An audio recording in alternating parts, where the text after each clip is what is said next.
হতে পারি না, এত সোজা এক বছর ঘোরেন। সত্যি আমি ভয় পেতাম, আমি তো নিয়ম করে যেতে পারবো না।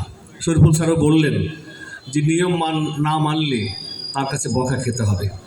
আমি এখনো ভয় পাই, সত্যি সত্যি আমি যেতে পারি না, সাহস পাই না। হাসপাতালের মৃত্যুর ঠিক এমন হয় একদিন আগে খবর পেলাম রাবি ভাই হাসপাতালে।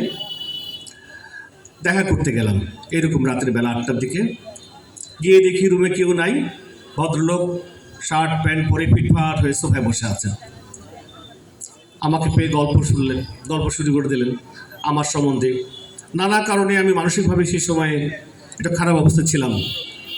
আমাকে সাহস দিয়ে বললেন সব ঠিক হয়ে গেছে, সব ঠিক হয়ে যাবে। এমন সময় নার্স এসে বললেন রুগী কোথায়? নার্স রুগী খুঁজে পাচ্ছেন না, রোগী আমার সঙ্গে বসে গল্প করছেন। তারপরে বললেন, আমি বললাম এই তো রোগী। মানে নার্স তো অবাক হয়ে গেছে যে রোগী এভাবে, এত সিরিয়াস একজন রোগী যার কিডনির কিছুই নাই, বলছে ইঞ্জেকশন দিতে হবে। উনি বিছানায় শুয়ে পড়লেন, আমার সামনে ইঞ্জেকশন দেওয়া হলো। পরে আমি জিজ্ঞাসা করলাম নার্সকে কি হয়েছে, বলে কিচ্ছু নাই। কিন্তু সত্যিকার অর্থে ওই দিন রাব্বি ভাইকে আমি এতটুকু বিচলিত মনে হয়নি আমার। তার মুখে তখনও হাসি, কোনো রকমের তার মানে তিনি যে অসুস্থ বোঝার কোনো উপায় নেই। অথচ মাত্র একদিন পরেই তিনি চলে গেছেন। রাব্বি ভাই শুধু একজন শিল্পী না, তিনি আমাদের পথপ্রদর্শক অনেকেরই।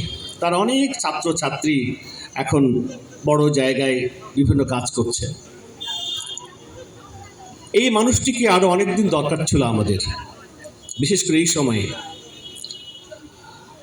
আমরা যেটা দেখতে পাচ্ছি যে সাংস্কৃতিক অঙ্গনে একটা কালো ছায়া বা থাবা আমাদেরকে কিন্তু পিছু থেকে গ্রাস করার চেষ্টা করছে। আমরা যদি রাব্বি ভাইকে ভালোবাসি, তাহলে আমরা যারা ভালোবাসি, সাংস্কৃতিক অঙ্গনে যারা আছি, তাদেরকে এক হয়ে কাজ করতে হবে। তাকে ভালোবাসলে তার কাজগুলোকে ভালোবাসতে হবে। রাব্বি ভাইরে কখনো মরে না। আমার কাছে রাব্বি ভাই আজীবন জীবিত।